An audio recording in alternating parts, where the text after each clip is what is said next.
জাতীয় ঐক্যমত্য কমিশনের সঙ্গে বিভিন্ন রাজনৈতিক দলের খবর জানাতে রাজধানীর ফরেন সার্ভিস একাডেমিতে আছেন আমাদের সহকর্মী ফরহাদ ইবনে মালেক। সরাসরি যুক্ত হচ্ছে তার সঙ্গে। ফরহাদ, বৈঠকে এখন পর্যন্ত কোন কোন নেতারা এসেছেন এবং আজ বৈঠকে কোন কোন বিষয় নিয়ে আলোচনা হতে পারে সার্বিক জানাবেন আপনি? 14তম দিন, দ্বিতীয় পর্যায়ের 14তম দিন ঐকমত্য কমিশনে। আজ এখনো পর্যন্ত কোনো রাজনৈতিক দল আসেনি, তবে ঐকমত্য কমিশনের যে সদস্যরা রয়েছেন তারা উপস্থিত হয়েছেন। কিছু সময়ের মধ্যেই রাজনৈতিক দলগুলো এখানে এসে পৌঁছবে।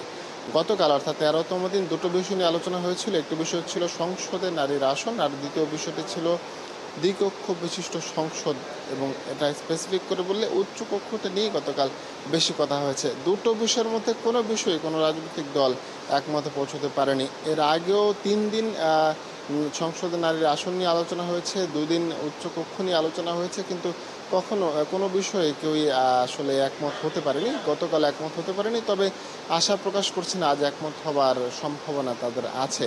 গতকাল যে বিষয়গুলো নিয়ে আলোচনা হয়েছে, সংসদে নারীর 100 আসন থাকবে নাকি কমে যাবে, কিভাবে নির্বাচন হবে, সেখানে সংরক্ষিতভাবে নির্বাচন হবে, পিআরএ সিস্টেমে নির্বাচন হবে নাকি সরাসরি পদ্ধতিতে নির্বাচন হবে, উচ্চকক্ষের আসন সংখ্যা কীভাবে হবে, কতগুলো হবে, কিভাবে বন্টন হবে, কিভাবে বিচার হবে, এটা কি আসনের ভিত্তিতে যাবে নাকি ভোটের অনুপাতে যাবে, সেই বিষয়গুলো নিয়ে মূলত আলোচনা হয়েছে। তবে এখনও পর্যন্ত কেউ সমাধান আসতে পারেনি কোনো রাজনৈতিক দল বা ঐকমত্য কমিশন। তবে আজ আশা করা যাচ্ছে একটা সিদ্ধান্তে তারা আসতে পারবেন, যেহেতু 31শে জুলাইয়ের মধ্যেই ঐকমত্য কমিশন আলোচনা শেষ করে জাতীয় সনদ ঘোষণার দিকে এগোতে চাইছে।